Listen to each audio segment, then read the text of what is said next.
തുടരുകയായിരുന്നു. 9 ദിവസത്തിന് ശേഷം അവർക്ക് മോചനമാവുകയാണ്. ഇന്ന് തന്നെ ജയിലിൽ നിന്ന് അവർ പുറത്തിറങ്ങിയേക്കുമെന്നതാണ്. ഇപ്പോൾ ഈ ജയിലിന് പുറത്ത് വിവിധ നേതാക്കൾ, കക്ഷി രാഷ്ട്രീയ ഭേദമന്യേയുള്ള നേതാക്കൾ എത്തിയിട്ടുണ്ട്. കഴിഞ്ഞ ദിവസങ്ങളിലെല്ലാം നേതാക്കൾ അങ്ങോട്ടേക്ക് വന്നുകൊണ്ടിരുന്നത് നമ്മൾ കണ്ടതാണ്. ഇന്നും അതുപോലെ നേതാക്കൾ കാത്തിരിപ്പുണ്ട്. ഇപ്പം ബന്ധുക്കളുണ്ട്, അവരൊക്കെ ആഹ്ലാദ പ്രകടനത്തിൽ കൂടിയാണ്. ശ്രീനാഥ് ചന്ദ്രനുണ്ട്. ശ്രീനാഥ്, ഇതിൽ വ്യവസ്ഥകളുണ്ട്. 2 ആൾ ജാമ്യം, 50,000 രൂപ ബോണ്ട്, ഒപ്പം പാസ്പോർട്ട് കെട്ടിവെക്കണം എന്നതുൾപ്പെടെയുള്ള വ്യവസ്ഥകളോടെയാണ് ജാമ്യം നൽകിയിട്ടുള്ളത്. എന്താണ് കോടതി ജാമ്യം നൽകിക്കൊണ്ട് പറഞ്ഞത്? ആ ഉത്തരവിന്റെ വിശദാംശം ലഭ്യമാണോ?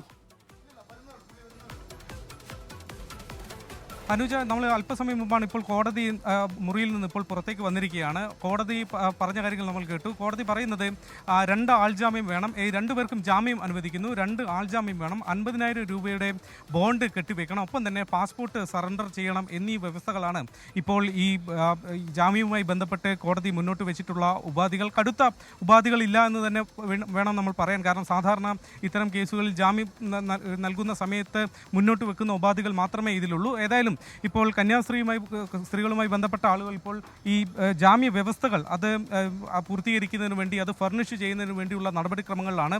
2 പേർ ഇതിനോടകം തന്നെ ജാമ്യം നിൽക്കാൻ വേണ്ടി ഇവിടെ എത്തിയിട്ടുണ്ട്. അവർ ആ നടപടിക്രമങ്ങൾ പൂർത്തീകരിക്കുന്നു. അത് കഴിഞ്ഞു കഴിഞ്ഞാൽ അല്പസമയത്തിനകം തന്നെ അവർ പുറത്തേക്ക് വരും.